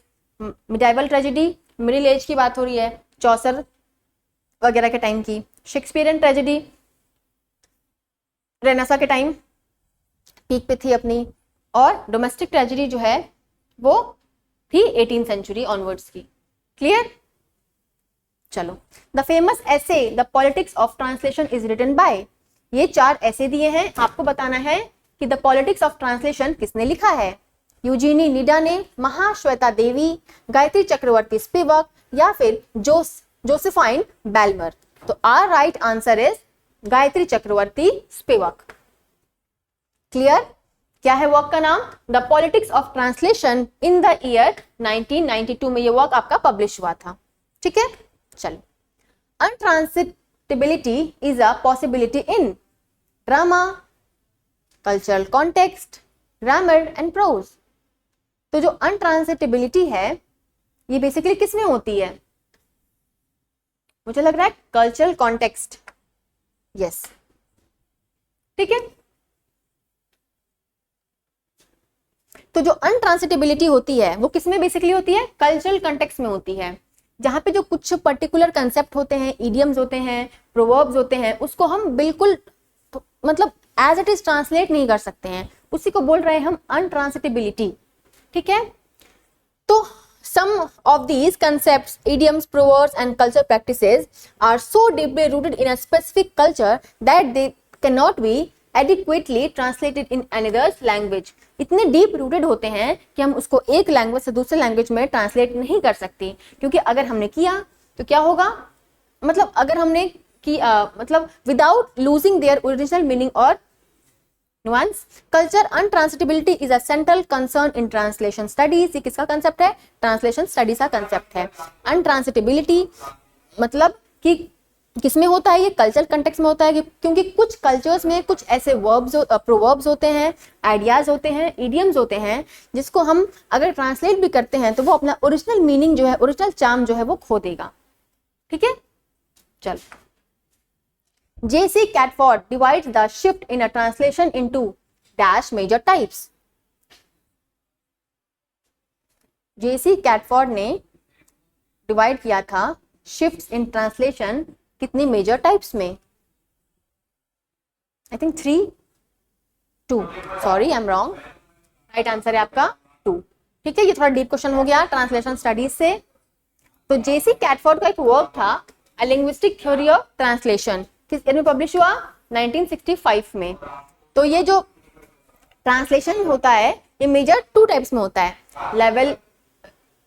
लेवल शिफ्ट्स और कैटेगरी शिफ्ट्स। मतलब ट्रांसलेशन का जो शिफ्ट होता है वो बेसिकली 2 टाइप्स का होता है, एक लेवल शिफ्ट और एक कैटेगरी शिफ्ट। ठीक है, where a source language item at one linguistics level, और कैटेगरी शिफ्ट में क्या होता है? Further divided into structure shift, class shift, unit shift and intra system shift. आप बस इसको लर्न कर लो कि ये जो वर्क था ये अ लिंग्विस्टिक थ्योरी ऑफ ट्रांसलेशन, ये 1965 में पब्लिश हुआ। किसने पब्लिश किया? J.C. कैटफोर्ड ने। इसमें उन्होंने ट्रांसलेशन को बताया कि 2 शिफ्ट में डिवाइड कर सकते हैं, लेवल शिफ्ट और कैटेगरी शिफ्ट। दैट्स इट, इतना इनफ है आपके लिए। चल, Munshi Premchand Godan has been translated into English by. Munshi Premchand का बहुत फेमस वर्क है गोदान, इसको किसने ट्रांसलेट किया इंग्लिश में? Jayaratan and Purushottama in 1957, Gordon C Rodmal in 1968। तो are right answer is both 1 and 2। ठीक है। तो मुंशी प्रेमचंद का जो वर्क था गोदान, वो 1936 में पब्लिश हुआ। उसको ट्रांसलेट किया गया था इंग्लिश लैंग्वेज में जय रतन और पीलाल के थ्रू, जिसका क्या था English translation, the gift of a cow इन 1957। उसके बाद इसको गॉर्डन सी आर ने पब्लिश किया the gift of a cow के नाम से ही इन 1968। क्लियर? चलो next question. In translation SL and TL means semiotic language and transmitted language. Option number 2, source language and target language. Option number 3, simple language and transferred language. And option number 4, none of the above. तो हमारा right answer हो जाएगा source language and target language. ठीक है। तो translation studies में SL का full form क्या है? Source language. मतलब जहां से आप ट्रांसलेशन को पिक कर रहे हो, मतलब अगर आप हिंदी से ट्रांसलेट करोगे इंग्लिश में तो हिंदी हो गई आपकी सोर्स लैंग्वेज। और क्या है? टारगेट लैंग्वेज क्या है? अगर हम हिंदी से इंग्लिश में कर रहे हैं तो इंग्लिश हो गई हमारी TL means target language. Clear? A creature feminine is a term derived from the writings of। एक creature feminine जो टर्म है, इसको ये किसने अपने राइटिंग में यूज किया था? जूलिया क्रिस्टीवा, हेलेन शिजू, टॉरिल मॉय, ल्यूस इरिगिरे। हेलेन शिजू। Yes, our right answer is Helen शिजू। तो a creature feminine means women's writings or feminine writing is a term mostly closely by Hélène Cixous, particularly in her influential essay The Laugh of Medusa 1975। पूछ सकता है कि Helen शिजू ने एक creature feminine term किस वर्क में use किया, तो आंसर होगा the laugh of Medusa in the year 1975। ठीक है। एक क्रीचर फेमिनिन का मतलब वुमेन्स राइटिंग या फिर फेमिनिन राइटिंग। चलो, the term Weltliteratur was coined by, ये आई थिंक जर्मन वर्ड है, ग्रीक वर्ड है ये। W.J. Schelling, A.W. शीजल, J.G. Herder, J.W.V. गीत। ठीक है। हमारा राइट आंसर है ऑप्शन नंबर 4 J.W.V. गीत। ये जो टर्म है इसका इंग्लिश मीनिंग है वर्ल्ड लिटरेचर। ठीक है, जिसको J.W.V. गीत ने कॉइन किया था अपने एक वर्क में, और ये बेसिकली दूसरे लैंग्वेज का एक टर्म है जिसका इंग्लिश मीनिंग है वर्ल्ड लिटरेचर। क्लियर? चलो, given below are two statements. Statement number 1, the principle behind all art is imitation. Statement number 2, the principle behind all art is magnificent. हमें बताना है कि कौन सा स्टेटमेंट सही है। तो हमारा राइट आंसर हो जाएगा ऑप्शन नंबर 2। ठीक है, नहीं, ऑप्शन नंबर 3। वो स्टेटमेंट नंबर 1 हमारा करेक्ट है और स्टेटमेंट नंबर 2 हमारा इनकरेक्ट है। ये करेक्ट हो जाएगा, ये इनकरेक्ट हो जाएगा। ठीक है, तो ये था ना कि principal behind all art is imitation. ये किसका कंसेप्ट है? ये आपका अरिस्टोटल और प्लेटो के टाइम का कंसेप्ट था कि जो कोई भी वर्क होता है वो इमिटेट करता है ह्यूमन लाइफ को। और the principle behind all art is magnification, sorry, ये आपका इनकरेक्ट हो जाएगा। ठीक है, चलो। In Dryden's an essay of dramatic poesy who defended the English plays. किसने इंग्लिश प्लेस को डिफेंड किया था? इस ड्राइडन का एक बहुत ही फेमस वर्क है an essay of dramatic poesy. इसकी बात हमने अभी कुछ क्वेश्चंस पहले भी करा था, जिसमें क्या क्वेश्चन था वो कि ड्रामा का मेन पर्पस क्या है, तो टू डिलाइट एंड इंस्ट्रक्ट। उस वाले क्वेश्चन में ही इसका मेंशन था। तो हमें बताना है कि ड्राइडन का जो वर्क है एसे ऑफ ड्रामेटिक पोएजी, उसमें किस कैरेक्टर ने इंग्लिश प्लेस को डिफेंड किया? तो राइट आंसर इज निएंडर। ठीक है, तो किस कब पब्लिश हुआ ये वर्क? 1668 में पब्लिश हुआ था। और निएंडर का जो कैरेक्टर था वो इंग्लिश ड्रामा को डिफेंड करता है और इस कैरेक्टर को ड्राइडन ने खुद प्ले किया था। ठीक है, चलो, बाकी कैरेक्टर्स के नाम दिए हुए हैं और वो किस चीज को डिफेंड करता है वो भी दिया हुआ है एक्सप्लेनेशन में, आप इसको पढ़ लेना। चलो, who first objected to Wordsworth the theory of language? किसने ऑब्जेक्ट किया था वर्ड्सवर्थ का जो कंसेप्ट था थ्योरी ऑफ लैंग्वेज को? हमारा क्वेश्चन नंबर, कौन सा क्वेश्चन नंबर है ये? 55। राइट आंसर है एस.टी. कॉलरिज। एस.टी. कॉलरिज ने जो वर्ड्सवर्थ का कंसेप्ट था थ्योरी ऑफ लैंग्वेज को, उसको क्या किया था? ऑब्जेक्ट, उसको मतलब अपोज किया था, उसको ऑब्जेक्ट किया था। वर्ड्सवर्थ कहते थे कि पोइट्री की लैंग्वेज भी बहुत ही मिनिमल होनी चाहिए ताकि उसको नॉर्मल पर्सन भी पढ़ सके, बट एस.टी. कॉलरिज ने इसको ऑब्जेक्ट किया। उन्होंने कहा कि नहीं, पोइट्री की अपनी एक क्वालिटी होती है और प्रोज में और पोइट्री की लैंग्वेज में कुछ सिंपल या फिर कुछ इसेंशियल डिफरेंस होते हैं, वो होने चाहिए। Clear? Consider the following statements about structuralism. Structuralism के बारे में 4 स्टेटमेंट है, आपको बताना ये क्या सही है। पढ़ लेते हैं। Structuralism spread all over the world following a rise and its importance in France. Structuralism is related to criticism in all fields of literature and art. All fields? No. B को हटा दो आप। Structuralism began in 1960s. Yes. ये को हटा दो आप। Structuralism tries to identify certain structures in piece of work. Yes. Structuralism spread all over the world following rise and its importance in France. I think option number, हाँ, second. इसमें मैं थोड़ी confuse थी कि ऑल ओवर द वर्ल्ड वाले line पे, but हमारा ये ऑप्शन सही है। ठीक है, तो option number B is incorrect. Structuralism जो है वो सारे फील्ड्स ऑफ लिटरेचर और आर्ट से कनेक्टेड नहीं है। बाकी हम आगे पढ़ लेते हैं। अरे कौन सा आ गया? हाँ, तो structuralism did spread globally from France through Saussure, Levi Strauss and Barthes. Structuralism कहां से स्टार्ट हुआ? फ्रांस से स्टार्ट हुआ। ऑप्शन नंबर बी गलत है हमारा, वो सारे लिटरेचर और सारे आर्ट से कनेक्टेड नहीं है। Option number C, structuralism as a literary critical movement rose prominence in 1960s। हाँ, 1960s में स्ट्रक्चरलिज्म हमारा स्टार्ट हुआ था। और statement number B, structuralism seeks to identify the underlying structures. Yes, ठीक है, एक अंडरलाइंग जो स्ट्रक्चर होता है किसी भी वर्क का, उसको भी स्ट्रक्चरलिज्म हमारा गो थ्रू करता है। मतलब कोई भी वर्क एक स्ट्रक्चर के अंदर है। ठीक है, जो वर्क है वो एक स्ट्रक्चर के अंदर है, यही कहता है हमारा स्ट्रक्चरलिज्म। उसकी सारी मीनिंग इसी के अंदर है और इसको अपोज क्या करता है? Post structuralism.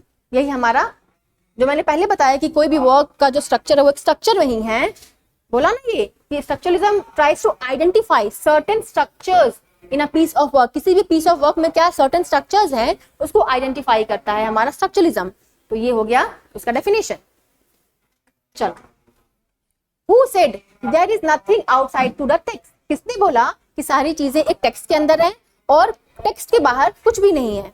Option number 1 T S. Eliot, option number 2 Jacques Lacan, option number 3 Jacques Derrida and option number 4 Ferdinand de Saussure. तुम्हारा राइट आंसर है फर्डिनेंड दे सश्योर, नहीं sorry, Jacques Derrida.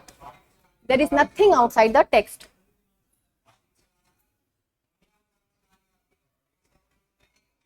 There is nothing outside to the text. Jack Derrida famously declared, "There is nothing outside the text" in his work of grammatology. This constructive idea suggests that meaning is not fixed by reference to an external reality. Instead, everything is mediated through language and textuality. There is no stable extra-textual reading to ground meaning. All text is interpretation. I'm confusing here. Option number C को आप अभी correct कर लो, इसको मुझे देखना पड़ेगा एक बारी। चलो, interpellation according to Althusser is a process by which a concrete individual become a concrete. Louis Althusser ने इंटरपेलेशन को लेके क्या मेनली क्या किया था? डेफिनेशन दिया था। इंटरपेलेशन अकॉर्डिंग टू अल्थुजर, लुई अल्थुजर की यहाँ बात हो रही है कि एक ऐसा प्रोसेस है in which a concrete individual become a concrete citizen, agent, subject, individual. Right answer है हमारा सब्जेक्ट। ठीक है, तो लुई अल्थुजर ने अपने एक बहुत ही famous work ideology and ideological state apparatus में पब्लिश हुआ था। जब कब? 1970 में। उसमें इंटरपेलेशन को डिफाइन किया था। क्या डिफाइन किया था? The process by which ideology hails and recruits individual transforming them into subjects. ठीक है, कि इंडिविजुअल क्या होता है, एक सब्जेक्ट होता है बेसिकली। क्लियर, मतलब कि the process by which ideology hails, कुछ ऐसी आइडियोलॉजीज होती हैं जो आपके दिमाग में फिट कर जाती हैं, जिससे आप क्या बन जाते हो, सब्जेक्ट बन जाते हो। मान लो आप कोई रोड क्रॉस कर रहे हो और वहां एक पुलिसमैन खड़ा है और उसने बोला इधर देखो या फिर हे यू, तो आप मुड़ के पीछे देखोगे। भले आपने कोई गलती नहीं करी है, भले आपने कोई चोरी नहीं की है, बट आप मुड़ के देखोगे, बिकॉज एक आइडियोलॉजी है कि शायद पुलिस वाले ने मुझे बुलाया है। तो बस हम क्या बन जाते हैं, वहां सब्जेक्ट बन जाते हैं। क्लियर, चलो। Close reading is a term often used to describe the method of. Close reading जो टर्म है वो किस आपके लिटरेरी थ्योरी से, किस लिटरेरी थ्योरी को डिस्क्राइब करता है या किस लिटरेरी थ्योरी के मेथड को डिस्क्राइब करता है? Marxism, new criticism, structuralism and formalism. तो हमारा राइट आंसर है न्यू क्रिटिसिज्म। ठीक है, न्यू क्रिटिसिज्म में क्लोज रीडिंग पे बहुत ही ज्यादा फोकस किया गया था, मतलब कि किसी भी वर्क को हमें बहुत ही क्लोजली पढ़ना चाहिए उसके मीनिंग को जानने के लिए। क्लियर, कौन कौन से राइटर्स मतलब इसमें फेमस हैं? Cleanth Brooks, Robert Penn Warren और जेसी रैनसन। ठीक है, चलो। According to Longinus which two of the following work qualities apply to great poetry. Longinus के अकॉर्डिंग कौन से जो इसमें से दो क्वालिटीज हैं वो ग्रेट पोइट्री पे अप्लाई होते हैं? तो हमारा ऑप्शन है it must be the work of genius and inspired person. Option number second, it must cause a feeling of melancholy in the reader. It must employ devices of rhetoric. और या फिर option number D, it must please selectively and on special occasion. तो it must be, great poetry की बात हो रही है, किसकी बात हो रही है? ग्रेट पोइट्री की बात हो रही है, तो ऑफ कोर्स किसी ग्रेट पर्सन की बात होगी उसमें। तो it must be the work of genius and inspired person. तो यस, हमारा ऑप्शन नंबर ए दो ऑप्शंस में आ रहा है। It must cause a feeling of melancholy in a reader. It must employ device of rhetoric. I think option number A and C, A and C. ठीक है, तो लॉन्जाइनस ने अपने वर्क ऑन द सबलाइम में कुछ क्वालिटीज की बात की है। कौन सी क्वालिटीज? कि ग्रैंडर ऑफ थॉट, एक ग्रैंड लेवल पे आपका थॉट होना चाहिए वर्क को लिखते टाइम, एक पैशन होना चाहिए, अच्छी फिगर ऑफ स्पीचेस का आपने यूज किया हो, डिक्शन का आपने यूज किया हो, नोबेलिटी ऑफ डिक्शन, और वर्ड्स का अरेंजमेंट बहुत ही डिग्निफाइड वे में होना चाहिए। ठीक है, तो कुछ ऐसी चीजों की उन्होंने बात करी है। चलो, अकॉर्डिंग टू लॉन्जाइनस, नेक्स्ट क्वेश्चन, फिर से लॉन्जाइनस पे एक क्वेश्चन आ गया हमारा। ठीक है, तो according to Longinus sublimity is a certain loftiness and excellence in the use of imagery, language, style, grammar. तो हमारा राइट आंसर है लैंग्वेज, आई थिंक। यस, तो लॉन्जाइनस ने अपने वर्क में बहुत ही साफ साफ बोला था a certain loftiness and excellence is language। ठीक है, कि लैंग्वेज का एक एक्सीलेंस होना चाहिए किसी भी ग्रैंड वर्क में। क्लियर, चलो। Amitabh Ghosh was awarded Janpath award in. Amitabh Ghosh को जनपथ अवार्ड कब मिला? 2019 में मिला शायद। कब मिला? 2020 में मिला। ठीक है, एक भी ईयर अगर आप आगे पीछे होते हो तो आप रॉन्ग आंसर तक बहुत ही जल्दी पहुंच जाओगे। ठीक है, तो अमिताभ घोष को जनपथ अवार्ड मिला। कौन सा जनपथ अवार्ड मिला? 55th जनपथ अवार्ड मिला। ये भी क्वेश्चन पूछ सकता है कि अमिताभ घोष को कौन सा जनपथ अवार्ड मिला? तो 55th जनपथ अवार्ड मिला। इन द ईयर 2018 में मिला था, बट कब प्रेजेंट किया गया? 2020 में प्रेजेंट किया गया। ठीक है, किस वर्क के लिए मिला था? नहीं, वर्क यहाँ पे मेंशन नहीं है। चलो, मिल्टन लाइसिडस इज, मिल्टन का जो वर्क लाइसिडस है वो क्या है? बैलेड है, एपिक है, एलिजी है या सोनेट है? तो हमें पता है वो एलिजी है, और एलिजी में भी बेसिकली वो एक पेस्टोरल एलिजी है। अपने फ्रेंड एडवर्ड द किंग के लिए उन्होंने इस पेस्टोरल एलिजी को लिखा था। क्लियर, चलो। Mark Twain the adventures of Huckleberry Finn is told from. Mark Twain का जो वर्क था the adventures of Huckleberry Finn, वो किस पर्सपेक्टिव में लिखा गया? आपसे क्वेश्चन ये पूछ रहा है। The first person point of view, the second person point of view, the third person point of view, or the omniscient point of view. No confirm answer इसका नहीं। हाँ, चलो, the first person point of view में ये वो लिखा गया था। मेरे को इसका particularly लाइक मैं वन और सेकंड लाइक कि वो फर्स्ट पर्सन में लिखा था कि सेकंड पर्सन में लिखा था, आई वाज कंफ्यूज्ड, बट आप इसको लर्न कर लोगे, ठीक है। तो मार्क ट्वेन का जो वर्क था the adventures of Huckleberry Finn, वो 1884 में पब्लिश हुआ था और वो the first person point of view में इसको लिखा गया था। अब हम लगभग 65th क्वेश्चन तक सॉल्व कर चुके हैं, उससे ज्यादा ही। अब आएगा हमारा comprehension. Yes, this is a comprehension for you. बहुत ही बड़ा ऐसी कॉम्प्रिहेंशन आ जाएगा जिसको अगर आप पढ़ने बैठोगे तो 15 मिनट आपका जाएगा ही जाएगा, ठीक है। तो इसको सॉल्व करने का ट्रिक मैं बता चुकी हूं। आप पहले पढ़ोगे क्वेश्चन, फिर आओगे आप कॉम्प्रिहेंशन पे, और देन आपका क्वेश्चन सॉल्व होता चला जाएगा। तो चलो, out of options given below choose a suitable title for the passage, ठीक है। आपको 4 ऑप्शंस दिए हैं, पैसेज के लिए आपको एक सुटेबल टाइटल देखना है। अगर ऐसा क्वेश्चन आया तो आप अगले क्वेश्चन पे चले जाना, बट इधर मैंने आंसर दिया है तो वो हम नहीं करेंगे। इसको पढ़ने के लिए आपको कुछ तो पढ़ना ही पड़ेगा। उसमें 4 क्वेश्चन सॉल्व करने के बाद ये आंसर आपको खुद ही मिल जाएगा। इसका थोड़ा सा पढ़ लेते हैं। चलो, the success rate of transplant, किसकी बात हो रही है? ट्रांसप्लांट्स की बात हो रही है। With the living donor higher than the brain dead donors, living donors की हायर देन किससे है? ब्रेन डेड डोनर से। Unlike in western country where cadaver donor transplantation is predominant. Cadaver donor मतलब एक ऐसे डोनर जो खत्म हो चुके हों, डेड बॉडी से उनके कुछ ऑर्गन्स निकालना, या फिर अगर वो डेड बॉडी की फैमिली एक्सेप्ट कर लेती है कि ठीक है इनके आप कुछ पार्ट्स निकाल सकते हैं, तो ऐसे डोनर को हम कैडेवियर डोनर कहते हैं, ठीक है। In India there has been a rise of living liver donor. किसकी बात हो रही है? लीवर की बात हो रही है, डोनर की बात हो रही है, ट्रांसप्लांट्स की बात हो रही है। Living liver donor, cadaver liver donor, risk in liver transplants या फिर लिवर ट्रांसप्लांट। तो मैं इस पे लिवर ट्रांसप्लांट को क्लिक करती। यस, मेनली इस जो पैसेज है वो आपके लिवर ट्रांसप्लांट्स पे बेस्ड है। क्लियर? चलो, अब आ चुका है मैच द कॉलम। इसमें आगे पीछे हो गया ऑप्शन, थोड़ा सा आपको समझ लेना, सॉरी फॉर दैट। किसी बात हो रही है? DTLT, LDDT, LDDT और DDLT। तो DDLT means disease donor liver transplant, ठीक है। And LDDT donor as per rules has to be, rules की बात हो रही है यहाँ पे।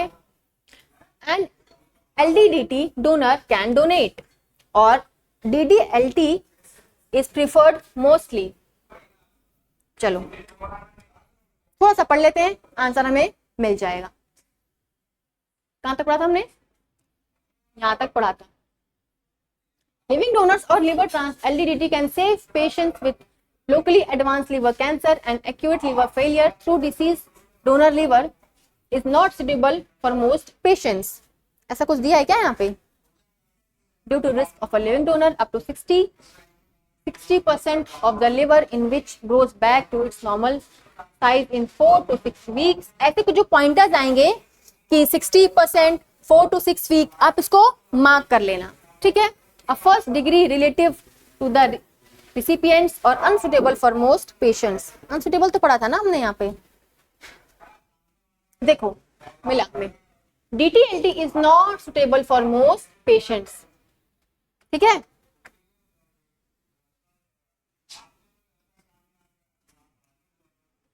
DTLT unsuitable for most patients। तो अगर A का 4 करें, 2 ऑप्शन में आ रहा है हमारे, option number 3rd and option number 4th, ठीक है। उप्स, सॉरी, उसको इग्नोर करते हैं, आगे पढ़ते हैं। चलो, अब हम किसकी बात कर रहे थे? देखो 60% की बात हो रही थी ना कहीं, तो healthy living donor can donate up to 60%। Healthy living donor मतलब LTDT, ठीक है, which grows back to normal 4 to 6 weeks.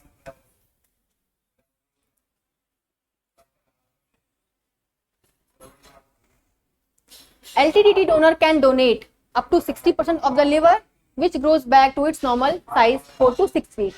C का second, answer number 3, answer number 3। पूरा पैसेज मत पढ़ो, जो ऑप्शंस इधर दिए थे ना, जैसे यहाँ 60%, 4 to 6 वीक, अनसुटेबल, ये कीवर्ड्स वहां ढूंढो तो जल्दी पहुंच जाओगे आंसर पे। जब टाइम कम हो तो ऐसे सॉल्व कर लेना चाहिए। चलो, a disease as used in the passage means, disease का मतलब क्या है इस पैसेज में? Suffering from an illness, a person with liver cirrhosis, a cadaver donor, a healthy donor. तो डिसीज मतलब कैडिवर डोनर। कैडिवर डोनर मतलब एक ऐसा डोनर जो कि डेड पर्सन हो, ठीक है? अ ब्रेन डेड और cadaver donor. Clear? A person who has died, एक पर्सन जो खत्म हो चुका है, whose organs are donated for transplants, जिसके ऑर्गन को डोनेट किया गया है ट्रांसप्लांट्स के लिए। चलो, a liver transplant become necessary when liver failure occurs due to, जो लिवर ट्रांसप्लांट है वो becomes necessary हो जाता है when liver failure occurs due to bad eating habits, acute hepatitis, alcoholic and non-alcoholic liver disease, lack of exercise and smoking। तो किसकी बात हो रही है? A liver transplant becomes necessary when liver failure occurs too। तो liver failure की बात कर रहा है, तो लिवर फेलियर को हम इस पैसेज में देखने वाले हैं। Liver transplant do have some risk, thrombus नहीं। देखो, लिवर फेलियर यहाँ पे दिया हुआ है, बस नजर दौड़ाना एक बार, मिल जाएगा आपको आंसर। लिवर फेलियर की बात कर रहे थे हम। Liver failure occurs due to non alcoholic cirrhosis, alcoholic liver disease, hepatite B and hepatite C. ठीक है, तो हेपेटाइट और नॉन एल्कोहलिक, हेपेटाइट, हाँ hepatitis, sorry, alcoholic and non alcoholic liver diseases, B और सी। क्लियर? एक्सप्लेनेशन देने की जरूरत है नहीं मुझे। चलो, identify the wrong statement with regard to the liver transplant. Wrong statement हमें बताना है।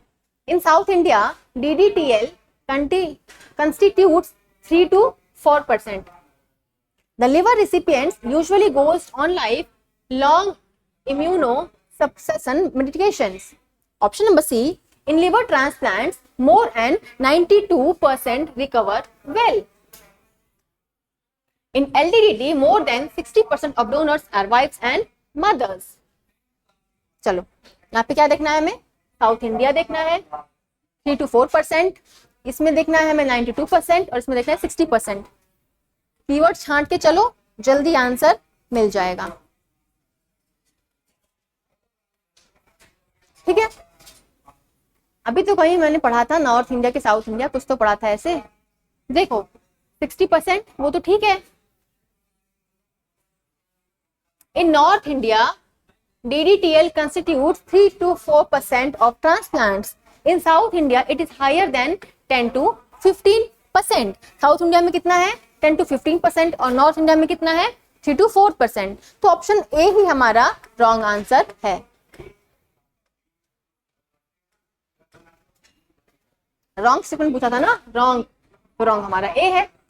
ए हमें मिल गया। यहाँ वहां पे किसकी बात हो रही थी? वहां पे बात हो रही थी साउथ इंडिया की, यहाँ पे बात हो रही, वहां पे बात हो रही थी नॉर्थ इंडिया की, यहाँ पे बात हो रही है साउथ इंडिया की। तो पहला स्टेटमेंट हमें मिल गया कि गलत है, बस लगा दिया, बाकी पढ़ने की जरूरत ही नहीं है। क्लियर? चलो, अब ये है पोइट्री का comprehension. Clear? Why does the poet wants to go to Innisfree? Poet Innisfree क्यों जाना चाहता है? पढ़ लेते हैं। I will arise and go now and go to Innisfree, ये W.B. Yeats का पोयम है। And small cabin built there of clay and what else made? 9 bean rows will I have there and a hive for the honey bee and live alone in the bee-loud glade. And I shall have some peace there and for peace come dropping slow. Peace की बात हो रही है, कुछ nature की बात हो रही है। Dropping from waves in the morning to where the cricket sings, the midnights all a glimmer and noon a purple glow, and evening full of linnet's wing. I will arise and go now. For always night and day I hear lake water lapping with low sounds by the shore. While I stand on the roadway or on the pavement grey, I hear it in the deep heart score. Basically nature वगैरह की बात हो रही है कि वो शांति चाह रहे हैं। To explore the region, to escape industrialized environment of the city, वो सिटी से दूर जाना चाहते हैं और नेचर के बीच रहना चाहते हैं। W.B. Yeats का पोयम है the lake of the Innisfree, published in the year 1890, जहां पोएट एस्केप चाह रहे हैं अर्बन एरिया और इंडस्ट्रियलाइज्ड एरिया से और नेचर के बीच रहना चाहते हैं। चलो, what figure of speech is used in the veils of the morning? Veils मतलब घूंघट। किसका घूंघट? सुबह का घूंघट। तो यहाँ पे क्या बोला गया है? यहाँ पर एक मेटाफर है, डायरेक्ट कंपैरिजन किया गया है। हाँ ठीक है, wells in of the morning is example of metaphor. Clear? चलो, what does bee loud glade refers to? The loud buzzing of the bees in the open nature, open space where the bees sings, the living quarters of the bee, fighting amongst the bees. बीज वाला ढूंढ लेते हैं, point कहाँ है? ये रहा, देखो, a hive for the honey bee and live alone in the bee loud glade. Mainly honey bee की बात हो रही है कि वो जोर जोर से बजिंग कर रहे हैं। The loud buzzing of the be in open nature. ठीक है, कुछ चीजें आपको कॉमन सेंस से भी आंसर करना पड़ेगा, बिकॉज आपने सारी पोएम्स नहीं पढ़ी हैं और सारी पोएम्स का आपको एकदम वर्ड टू वर्ड एक्सप्लेनेशन नहीं पता है, तो ऐसी चीजें कॉमन सेंस से आंसर करी जाएंगी। ठीक है, तो जो बी लाउड ग्लेड एक टर्म है, ये एक एडजेक्टिव है जो कि यूज किया गया है। Glade means an open space in a forest और वुडलैंड। ग्लेड का मतलब क्या है? एक ओपन स्पेस है, कहाँ पे? फॉरेस्ट पे, और जो कि किससे फिल्ड है? Loud, filled with the buzzing sound of बीज। बीज के जो बजिंग साउंड है उससे बिल्कुल वो स्पेस फिल्ड हो चुका है। The loud buzzing of the bees in the open nature. Clear? What is the rhyme scheme of the poem? सबसे इजी क्वेश्चन, राइम स्कीम आ जाए तो मजा ही आ जाए। Innisfree, made, honey bee, glade. A B, A B, Innisfree, honey bee, E E same same सा लग रहा है, मेड और ग्लेड। ठीक है, और भी देख लेते हैं। Slow, glow, sings, wings, day, grey, shore, core. ठीक है, तो A B, A B, A B, A B. Clear? चलो, a small cabin made of clay and wattles, what does it resemble? A small cabin, एक छोटा सा cabin जो किससे बना होना चाहिए? क्ले से बना होना चाहिए और वेटल से बना होना चाहिए। किसको रिप्रेजेंट कर रहा है? एक छोटा सा केबिन मतलब एक छोटा सा घर, वो किससे बना होना चाहिए? क्ले से बना होना चाहिए। तो ऐसा घर जो कि मिट्टी से बना हो उसको हम क्या बोलते हैं? हट। बस, ये तो कॉमन सेंस आंसर हो गया। तो बोला मैंने ना कि कॉम्प्रिहेंशन में कुछ ऐसे क्वेश्चंस होते हैं जिनको आपको कॉमन से सेंस से आंसर करना पड़ता है। पूरा एग्जैक्ट टू एग्जैक्ट आंसर आपको उस पैसेज में नहीं मिलेगा। ठीक है, तो जो लाइन था कि small cabin made of clay and wattles, वो डायरेक्टली किसको बोल रहा है? हट को बोल रहा है, जो कि जिसको हम क्ले मतलब मड, मिट्टी, और वेटल मतलब वुवन, ब्रांचेस और स्टिक्स, जो कि कच्चा घर, जिसको कहते हैं कच्चा घर, पक्का घर, बचपन में पढ़ते थे। तो कच्चे घर की बात हो रही है, तो बेसिकली हट की बात हो रही है। क्लियर? तो हमने यहाँ पे अपने पूरे क्वेश्चन को सॉल्व कर लिए हैं from question number 1 to question number 75, जो कि पहले का था question number 26 to question number 100, but अब वो पैटर्न नहीं है, अब बस 75 क्वेश्चन आपके आते हैं। क्लियर? ऐसे पेपर सॉल्व करोगे तो जल्दी आंसर तक जाओगे। ये क्वेश्चंस पहले पढ़ो, पैसेज बाद में देखो। It's just a trick to solve that question जल्दी से। क्लियर? तो या क्वेश्चंस हमने क्लियर कर चुके हैं। If you are preparing for CUET, आपको कोई भी बैच लेना है तो आप SS02 कोड को अप्लाई करो, आपको एक्स्ट्रा डिस्काउंट वहां मिल जाएगा। और we are launching a new batch for you guys, Shakespeare ultimate foundation batch for CUET PG 2027, जहां आपको सारी थ्योरी, सारे कंसेप्ट, सारी ऑथर, उनके मेन वर्क्स को क्लियर कराया जाएगा, कंसेप्ट बताया जाएगा। यहाँ फोकस रोट लर्निंग पर नहीं, कंसेप्ट बिल्डिंग पर होगा। यही मेरा मेन फंडा है। Clear? And this is a Telegram group for you, you can join it by इस कोड को आप इस QR को आप स्कैन करो, इस ग्रुप में ऐड हो जाओ, वहां आपको सारी PDFs मिलेंगी, क्लासेस के लिंक्स मिलेंगे और आपकी सारी प्रॉब्लम्स को वहां सॉल्व किया जाएगा। क्लियर? चलो, सो या that's all for today. I hope इस वीडियो से आपको बहुत ही ज्यादा हेल्प मिलेगी। आप इसको अपने फ्रेंड्स के साथ शेयर करना जो भी CUET PG 2027 की प्रिपरेशंस कर रहे हैं। किसी भी क्वेश्चन में कंफ्यूजन है तो आप कमेंट सेक्शन में मुझसे पूछ सकते हो, टेलीग्राम ग्रुप में मुझसे पूछ सकते हो, आपके सारी प्रॉब्लम्स को मैं सॉल्व कर दूंगी। सो या that's all for today. If you like this video please like, share and subscribe. और तब तक के लिए बाय बाय, टेक केयर, जय हिंद।